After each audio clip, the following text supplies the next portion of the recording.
Hi hello my dear aspirants, welcome to the Maharshi Chimata YouTube channel. అందరూ దయచేసి దీన్ని subscribe చేయండి, షేర్ చేయండి, లైక్ చేయండి. ఇది కాంపిటేటివ్ ఆస్పిరెంట్స్కి యూజ్ అవ్వాలని నేను స్టార్ట్ చేశాను. అట్ ది సేమ్ టైం నా ప్రాక్టీస్ కొరకు కూడా నాకు యూజ్ అవుతుందని స్టార్ట్ చేశాను. ఈరోజు నేను టీజీపీఎస్సీ నిర్వహించినటువంటి గ్రూప్ 1 మెయిన్స్ నేను కూడా రాశాను. దాంట్లో జనరల్ ఎస్ఏ పేపర్ ఎట్లా రాయాలో నేను షేర్ చేసుకోవాలనుకుంటున్నాను, ఎట్లా రాసినానో నేను షేర్ చేయాలనుకుంటున్నాను మీతో. నేను జనరల్ ఎస్ఏ పేపర్ మెయిన్స్ రాస్తే అందులో నేను మొదటి సెక్షన్లో ప్రాంతీయవాదం అనే టాపిక్ని నేను ఎంచుకోవడం జరిగింది. సెకండ్ క్వశ్చన్ అది అసమాన అభివృద్ధి భారతదేశంలో ప్రాంతీయవాదానికి దారితీసింది, చర్చించండి అని క్వశ్చన్ అడగడం జరిగింది. ఈ క్వశ్చన్ని నేను డిస్కస్ చేయమన్నాడు కాబట్టి all point of view general S ఏదైనా కానీ 360 degrees యాంగిల్లో రాయాలి కాబట్టి ఆ పాయింట్ ఆఫ్ వ్యూ నేను కూడా అదైతే సూటబుల్గా ఉంటుంది, తెలంగాణ ఫార్మేషన్ జరిగిన తర్వాత ఇదైతే కరెక్ట్గా ఉంటుందని నేను ఎంచుకోవడం జరిగింది. దీనిని నేను ఒక కేస్ స్టడీ ద్వారా స్టార్ట్ చేశాను. కేస్ స్టడీ ఏం తీసుకున్నాను, శేఖర్ శ్రీరామ్ అనే ఒక వేరు ప్రాంతాలకు చెందినటువంటి వ్యక్తులు ఒక ప్రాంతానికి, సపోజ్ హైదరాబాద్ కానీ, విజయవాడ కానీ, లేకపోతే ఢిల్లీ కానీ, బెంగళూరు కానీ, ఏదైనా ఒక ప్రాంతానికి ఇట్లా వెళ్ళడం జరిగింది. వాళ్ళిద్దరు ఉద్యోగాలకు వెళ్ళిన వాళ్ళలో శేఖర్కి అదనపు నైపుణ్యాలు ఉన్నప్పటికీ కూడా దరఖాస్తు చేసుకున్న వాటిలో శ్రీరాముని సెలెక్ట్ చేయడం జరిగింది. కారణం ఏంటంటే శ్రీరాముకు చెందినటువంటి వ్యక్తులు ఆ కంపెనీలో ఉండటం వల్ల ప్రాంతీయ అభిమానం చూపించి శేఖర్కి ఉద్యోగం లేదు. కానీ అదనపు నైపుణ్యాలు ఉన్నప్పటికీ కూడా దక్కాల్సినటువంటి ఉద్యోగం వేరే వాళ్ళకి దక్కింది. కారణం ఏంటంటే ఇక్కడ ప్రాంతీయ అభిమానం. ఈ ప్రాంతీయ అభిమానమే ప్రాంతీయవాదానికి దారి తీసి ఇది దేశ అనైక్యతకు దారితీస్తుంది, అంటే దేశ విచ్ఛిన్నానికి దారితీస్తుంది ఈ ప్రాంతీయవాదం అనేది. ఇలా కేస్ స్టడీని నేను రాయటం జరిగింది. తర్వాత సమకాలీన కోణాన్ని ఎంచుకున్నప్పుడు మణిపూర్లో జరుగుతున్నటువంటి మైతేయులకి, కుకీలకి జరుగుతున్నటువంటి అల్లర్ని ఎంచుకోవడం జరిగింది. ఎందుకంటే కాంటెంపరీ ఇష్యూ అది. ఇప్పుడు అదే జాతుల మధ్య ఘర్షణ అయినప్పటికీ కూడా దాంట్లో కూడా నిగూఢంగా ప్రాంతీయవాదానికి సంబంధించినటువంటి విషయాలు ఉన్నాయి కాబట్టి దాన్ని మెన్షన్ చేస్తూ డిస్క్రిప్షన్ ఇచ్చిన. తర్వాత జియోగ్రాఫికల్గా భౌగోళిక నేపథ్యం చూసినప్పుడు భౌగోళికంగా ప్రాంతాలు భిన్న ప్లేసెస్లో ఉన్నప్పటికీ వాటి యొక్క ప్రాంతాలు కొన్ని డెవలప్మెంట్కి అనుకూలంగా ఉంటాయి, కొన్ని అభివృద్ధికి వ్యతిరేకంగా ఉంటాయి. అంటే అవి ఉన్న ప్రాంతాలను బట్టి అన్నప్పుడు సపోజ్ ఈశాన్య రాష్ట్రాలని, ఇక్కడ ఉన్నటువంటి మిగిలిన రాష్ట్రాలను నేను ఎంచుకోవడం జరిగింది. ఈశాన్య రాష్ట్రాలు అభివృద్ధిలో వెనకబడి ఉండటానికి కారణం దాని యొక్క భౌగోళిక స్వరూపం. వీటి యొక్క భౌగోళిక స్వరూపం అభివృద్ధికి అనుకూలంగా ఉండడం వల్ల ఇవి అభివృద్ధి చెందినాయి.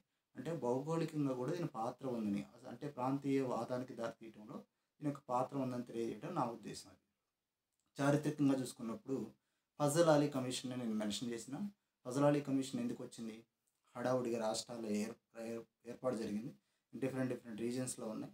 వాటిని మళ్ళీ ప్రాపర్గా విభజించాలనే కారణంతో ఫజల్ అలీ కమిషన్ వచ్చింది. దాంట్లో భాగంగానే ఆంధ్ర తెలంగాణను విడగొట్టమని ఆ రిపోర్ట్ చూపించింది. కాబట్టి మనకి తెలంగాణ పాయింట్ ఆఫ్ వ్యూ చాలా ఇంపార్టెంట్ సోర్స్ కూడా అని దాన్ని మెన్షన్ చేస్తూ కొంచెం డీటెయిల్గా ఎక్స్ప్లెయిన్ చేయడం జరిగింది. చారిత్రక నేపథ్యం అయిపోయిన తర్వాత ఆర్థిక కోణాలు తీసుకున్నాం. బడ్జెట్ కేటాయింపులలో కొన్ని ప్రాంతాలకి, అంటే ఎలక్షన్ జరిగే ప్రాంతాలకు కావచ్చు, లేకపోతే వాళ్ళు సెంట్రల్ మినిస్టర్ ఏ ప్రాంతానికి చెందినవాడు ఆ ప్రాంతానికి కేటాయింపులు కానీ, ఫర్ ఎగ్జాంపుల్గా మనకి తెలంగాణలో సాగునీటి ప్రాజెక్టు నిర్లక్ష్యం ఎందుకు వెనకబడిందంటే నిధుల కేటాయింపులో వెనకబడింది.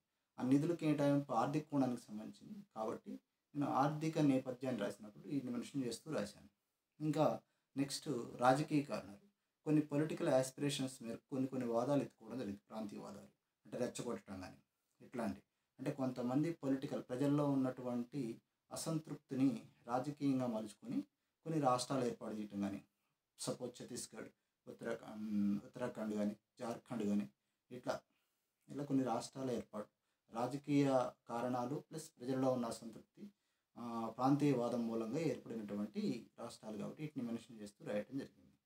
ఇప్పుడు నెక్స్ట్ రాజకీయ కారణాల తర్వాత టెక్నాలజికల్ సాంకేతిక కోణం కానీ, లాస్ట్లో మనకి సామాజిక కోణం అంటే ఏంటి, ఇప్పుడు తెలంగాణ ఆంధ్ర డివైడ్ అవ్వాలనుకున్నటంలో ప్రధానమైనటువంటి కారణంగా కూడా కల్చర్ అన్నమాట.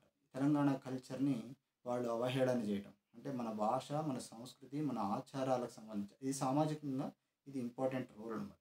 అంటే సామాజికంగా కూడా ప్రాంతీయవాదం పెరగటంలో దోహదం చేసింది.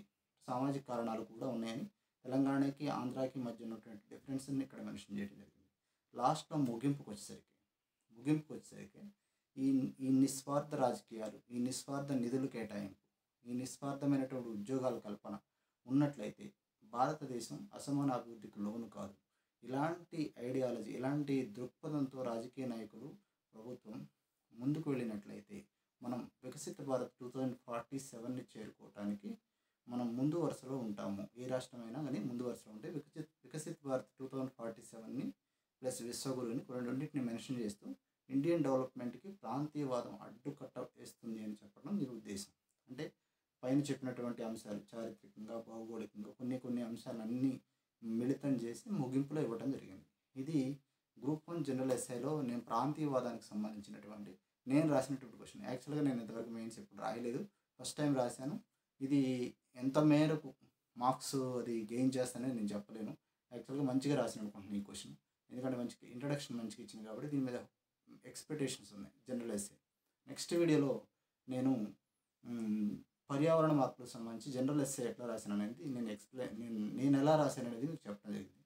Thank you my dear friends. Encourage చేయండి ఈ ఛానల్ని. కంపల్సరీగా ఈ కాంపిటేటివ్ ఆస్పిరెంట్స్ కోసం దీన్ని నేను స్టార్ట్ చేసినాను. భవిష్యత్తులో కూడా కరెంట్ అఫైర్స్ కానీ ఇంకేమైనా నేను అప్డేట్స్ ఇవ్వడానికి దీని ద్వారా ప్రయత్నిస్తాను. Thanks to వనడా.